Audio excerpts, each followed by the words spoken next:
Michigan State gets back 2 key offensive linemen for next season. And also, speaking of football, what Spartans are we going to be watching this weekend in the NFL playoffs? And then make your take. You give me your hot take, no matter how hot it is. We're going to try to make it a reality. Let's go. Are Locked On Spartans, your daily podcast on the Michigan State Spartans, part of the Locked On Podcast Network. Your team every day.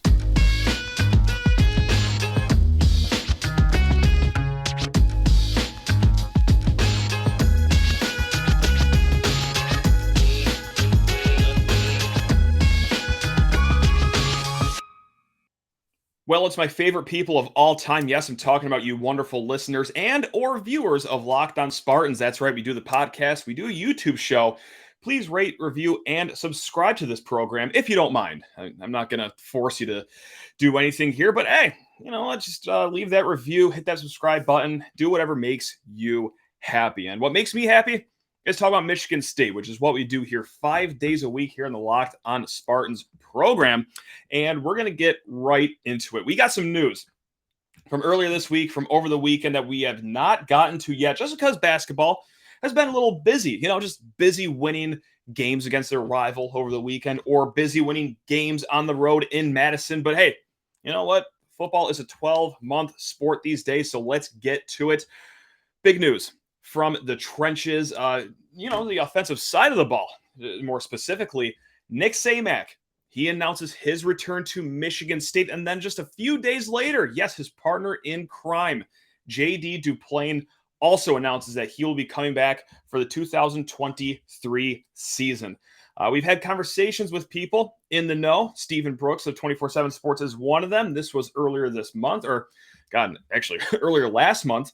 Time is flying by, and this is what he expected, but now it is official that these two interior linemen are going to be playing next fall. And look, point blank period, that's big. That is big because you're getting two guys that were Big Ten or all Big Ten honorable mention onto next year's team. They have the experience. All right, they've been here since 2019. And yes, wow, hey, they've been here for this long. Their ceiling is creeping up bit by bit by bit. And can Coach Cap squeeze a little more out of these guys for their last season? And look, it goes without saying how important experience and talent in the trenches are. That's what Michigan State's main focus was in this recruiting cycle. That's what they've done. So yes, that is the name of the game for football. What can you do in the trenches? And Michigan State right now gets back 2 experienced players with Nick Samac, J.D. Duplain. So who's going to be around these guys next year? Well, you also have Gino Vandenmark, who got a considerable amount of run at the end of last season, or could it be Christian Phillips also filling in on the inside? Also, hey, on the outside is looking pretty good as well. Keyshawn Blackstock, he was that #1 junior college recruit that Michigan State landed not too long ago. You also have Spencer Brown that started at right tackle last year. You have Brandon Baldwin that stepped in for Jarrett Horst at the end of last season and did a considerable job as well. Or will a young guy like Dallas Fincher push his way to the top as well? Right now, look, the offensive line was a big question mark going into last season. And, well, yeah, they still got to prove some stuff in some areas.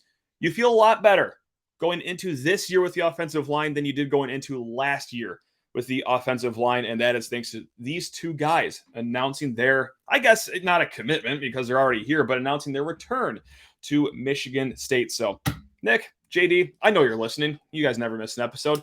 Thanks a lot. Appreciate that. That kind of made my week right there. So let's go to the NFL ranks right now because it's playoff time. That's right. We got some playoffs going on this weekend, and the Spartans pretty well represented. We're just going to go down the list right here, bring up some stats for what these guys have done this year, but this is who to watch for as we go through our news dump to start this show.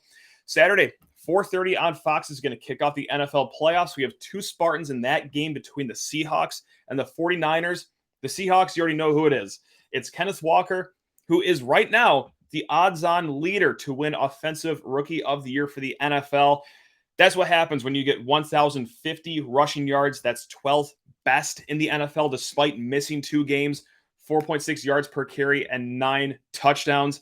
And none of us are surprised, right? I think even the saltiest Spartan fan that you know would have probably seen this coming from Kenneth Walker because, well, when he touches the ball, magic happens. And no, that was just not for college. He's also doing that professionally as well. And on the other side of the field for the 49ers, that's right, Tabor Pepper, the lawn snapper, who's in his 5th year in the league, will be snapping for San Fran. Now on Sunday, okay, 4:30 on Fox, it's Vikings versus Giants. You already know the first guy, Captain Kirk Cousins. What else can you say about him other than, well, first of all, A-plus bag getter in the NFL, one of the highest paid players in the league history. So good on you there, Kirk. But also, well, playing well enough to win an NFC North title. Also, Jalen Naylor on the Vikings as well.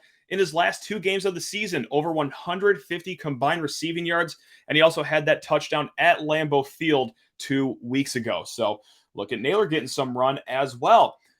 Speaking of a player getting some more run, Sunday night on NBC, Bengals versus Ravens, we have Joe Bacci, who had 10 tackles this season. He got into the defensive mix a little there at the end of the year, primarily a special teams player. I think he got 21 snaps at special teams against the Ravens last week. So look out for Joe Bacci in Bengals and Ravens. And then last but not least for this weekend, Bucks versus Cowboys. That is a Monday night game, which is obviously interesting for a playoff game to be on Monday night. But William Golston, who is in his 10th year in the NFL, that is an outstanding career in the NFL. Played in all games this year, 9 starts, and also the Walter Payton Man of the Year nominee from the Buccaneers organization, if I can get that word out of my mouth. So that's it for the Spartans playing in this weekend's game. Now, there is one more Spartan that will be playing in the playoffs, but he plays for the Eagles, and they have a bye. And we're talking about 3rd-year cornerback Josiah Scott. Played in 16 regular season games, got 4 starts and also 2 interceptions this season for the Eagles. So we're going to have to wait another week to root for Josiah Scott, but that time is going to come. And really quick here before we get into Make Your Take here in the next segment, it's not a football update. It is a basketball update, and not even a Michigan State basketball update. Yeah, kind of. I mean, they're not Spartans yet, but they will be next year. And we're talking about all 4 of Michigan State's 2023 commits. Xavier Booker, Coen Carr, Jeremy Fears, Gehrig Normand. They have all been nominated to play in the McDonald's All-American game. Now, they're going to make the final selection on January 24th, where 24 of the final nominees will be placed on these teams. The last McDonald's All-American that was a Michigan State commit, 2021, that was Max Christie. And then the last time that, well, more than one Spartan commit played in the same McDonald's All-American game, you got to go back to 2016. And who was it? That's right, a little trivia for you. Miles Bridges, Josh Langford. So yes, it has been that long, 7 years since 2 or more Spartans have played in the same McDonald's All-American game. And Michigan State has 4 chances to get guys in right now. If you wanted me to pick, I think Xavier Booker, pretty close to a lock. Jeremy Fears, I don't want to jinx anything, but I think that he's probably on the inside looking out, maybe a fringe guy, but he did so well with the U17 team in the FIBA World Championships over the summer. You know, his high school season's going pretty well. That you can't discount him as well. And then another guy that's just exploded in his senior year, almost quite literally exploded. Like, just watch any tape of Coen Carr and you see a grown man playing basketball. So I don't know. Hopefully the McDonald's All-American Committee has a good eye for talent there, budding talent, exciting talent, because Coen Carr would make it right there. And then Gehrig Normand, I don't necessarily expect him to make the top because, you know, he's not in that top 50 in a lot of these recruiting rankings. But hey, you know what I think of him. I think he's a great player. I think he's going to make an impact day one for Michigan State. So, hey, maybe I'm overlooking him. Hopefully all 4 of these guys get in, but January 24th is the date to circle on your calendar. Now, we will be giving a test run for Make Your Take. That's right. We haven't done this segment ever, or if we have done it, it's been a very long time and I've just forgot. But first, need to talk your ear off about betonline.net.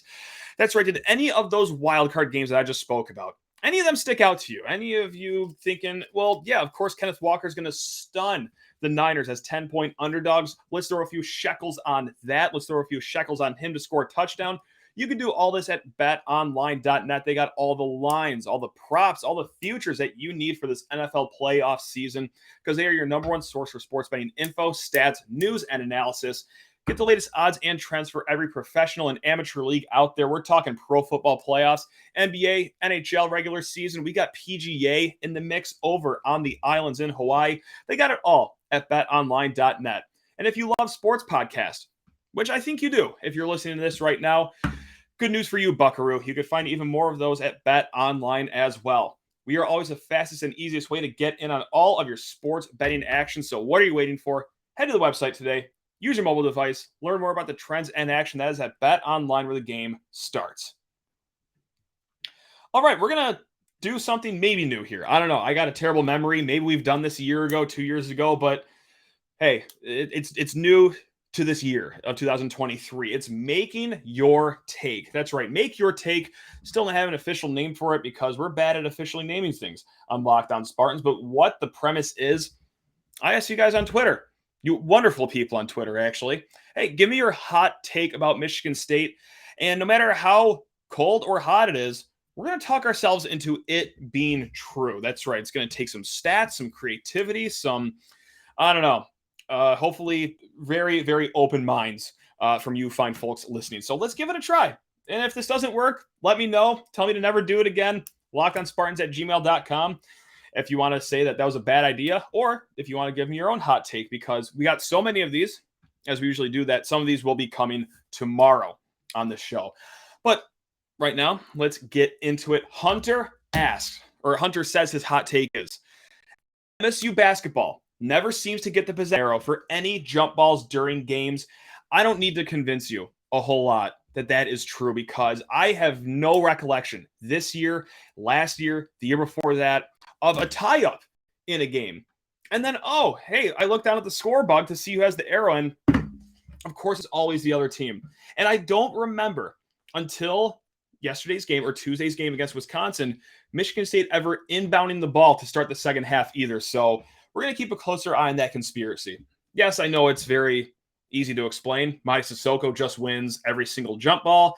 Usually you don't get a tie-up until late in the first half or in the second half, and then, well, it's the other team's ball. But no, I like the conspiracy there. Now, some of you didn't have the hottest takes in the world, and that's okay. Sometimes a lukewarm take is as hot as you can get because we like being honest with ourselves. And Burner Izzo on Twitter says, when AJ Hoggard, Tyson Walker, and Joey Hauser all play to their potential, this is a Final Four team. Absolutely. Absolutely. Because when else have we seen a senior point guard, AJ Hoggard, a good shooting wing player, Tyson Walker, and then Joey Hauser, a guy that just does nasty work on the boards? When have we ever seen a team led by a trio of those kind of players go to a Final Four? How about 2015 when you had, senior point guard Travis Trice? You have a great shooting wing player in Bryn Forbes. And then also for your rebounding needs, look no further than Brandon Dawson. Now, I understand that might be a bridge too far, comparing Joey Hauser to Brandon Dawson, because, well, Joey Hauser can shoot. Brandon Dawson, not necessarily Steph Curry back in the day. But Brandon Dawson, amazing lockdown clamps defender. Joey Hauser, not going to be mistaken for that anytime soon, although he is holding his own this year. But you get the point. If you have three players that are clicking and are great at what they do, and how many times in the tournament have we seen, veteran guard, good shooting around the perimeter like you get with Walker and Hauser? How often do you see that turn into a deep run in March? Almost every single year. So, as I almost knocked my microphone clean off my desk. That's how passionate that takes getting me. Yeah, I like that one. So thank you for that one, Burner Izzo. Now, this is a great name, Dogs and Meat. Sure, Dogs and Meat says, quite simply put, AJ Hoggard is Cassius 2.0. Yeah.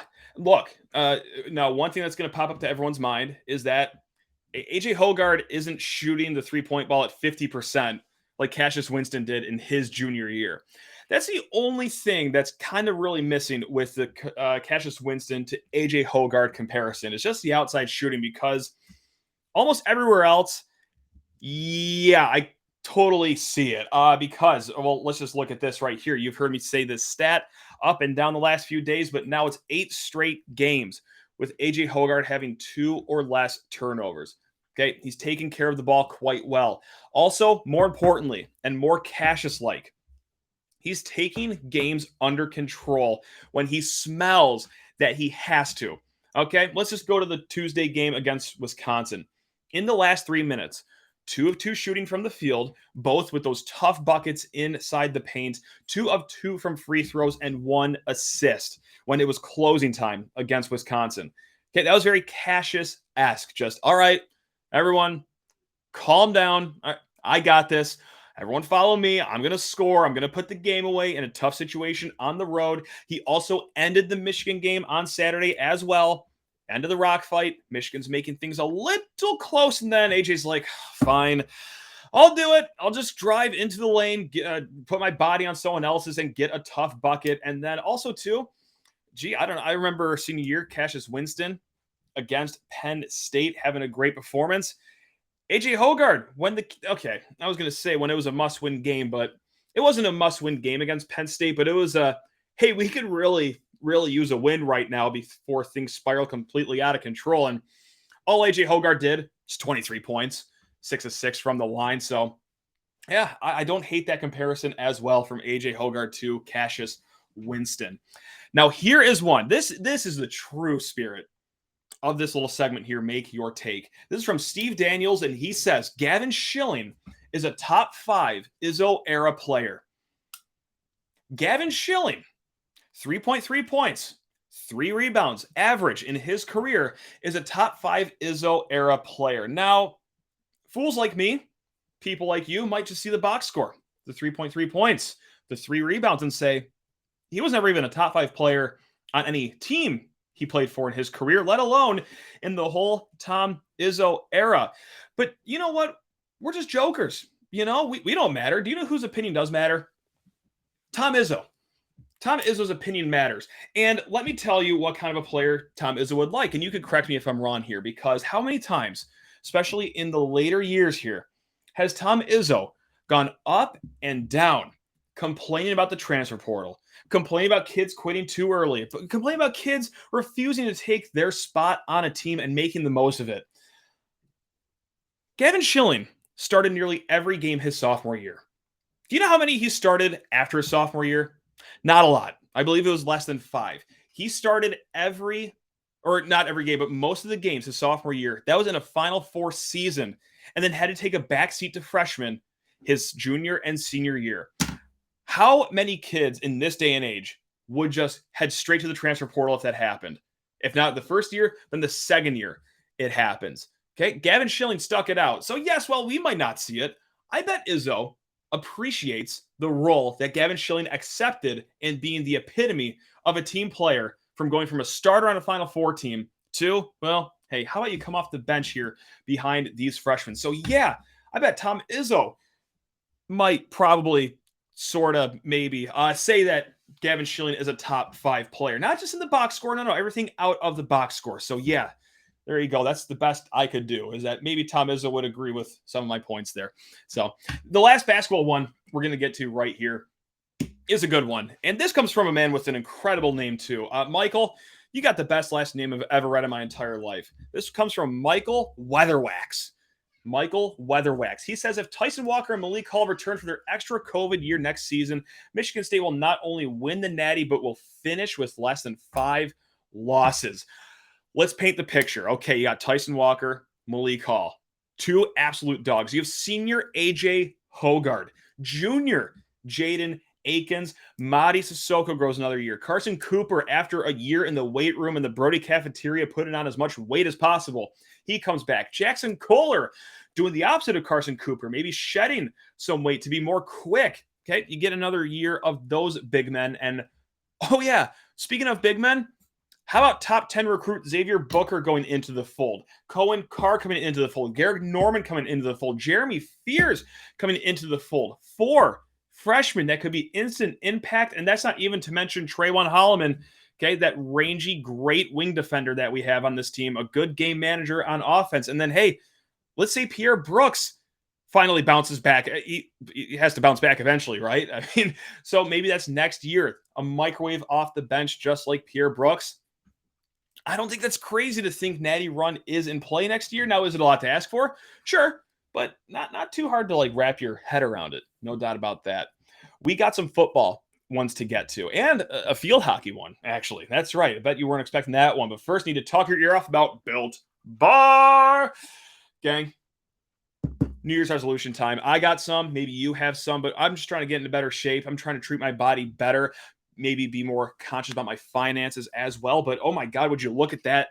Built Bar is going to help both of those things. We're talking about not just the greatest tasting protein bar in the land, but one that takes care of your body. That's right. Most of these Built Bars, just 130 calories, just 4 grams of sugar, but a whopping 17 grams of protein. You're not going to feel weighed down after eating these. You're not going to choke these down and wondering, oh my God, how much sugar's in here. No. These taste delightful and treat your body delightful as well.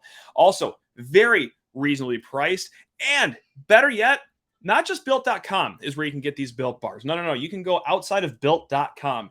If you want a physical store, just head to your local Walmart or your local Sam's Club. That's right. Head to your nearest Walmart today, walk to the pharmacy section, and grab yourself a box of Built Bars. You can pick up a box of 4 cookies and cream, double chocolate, or coconut puffs. Or hey, if you're old-fashioned, just do it at Built.com to get your Built Bars. And let's keep making your takes right here. We're going to ride off into the sunset with some football ones or some field hockey ones. That's right, because Waffle Spork says MSU field hockey. That's right, MSU field hockey. Shout out to head coach Helen Knoll. Will one day have the same following as MSU football. We all like being, hipsterish, catching on to that niche thing. It's cool to do.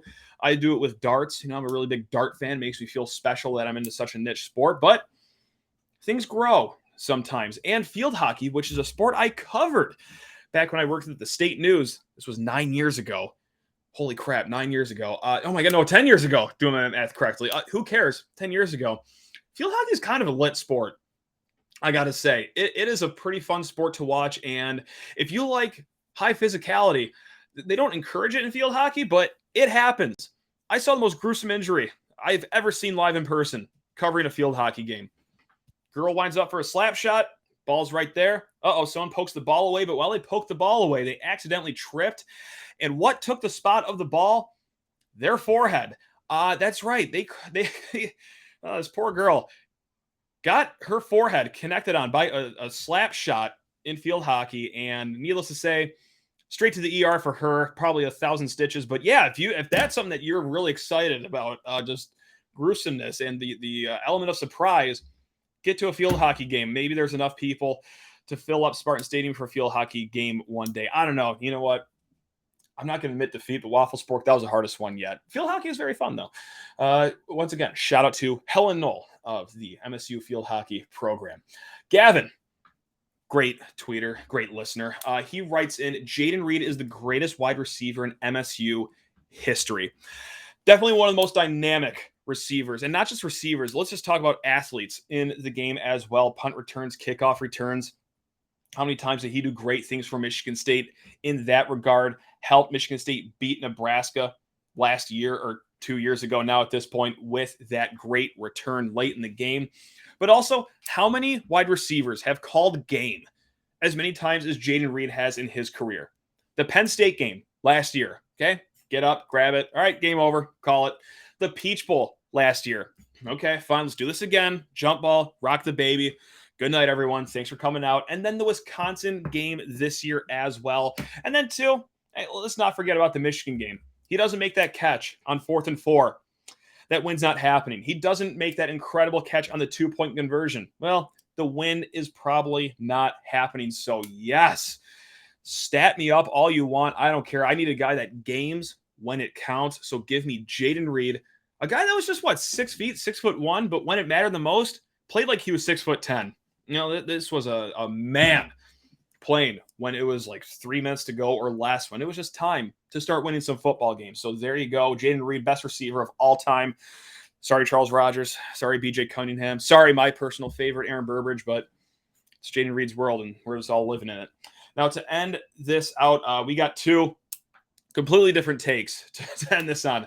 Ryan Cole is going to start us on a happy note here. Ryan Cole says MSU football and men's basketball will win 2 national titles combined by 2030. Hey, if this Tyson Walker and Malik Hall thing comes true next year, we just put up a good argument for that one last segment. But also for football, look, the emphasis that they are putting in the trenches with recruiting. Okay, Brandon Jordan doing great work with defensive line recruiting. Okay, Coach Kapilovic, pretty solid offensive line class as well. Just one of 10 programs in the country this year to have 3 or more offensive linemen that are rated 4 stars. Okay, not too shabby at all. And also, and this is a question, not a statement, but is the Big Ten getting weaker? Is Ohio State going down a slippery slope that they cannot get out of? And I know that they lambasted us by a combined 200 points the last 2 years, but are they starting to go on a downward trajectory?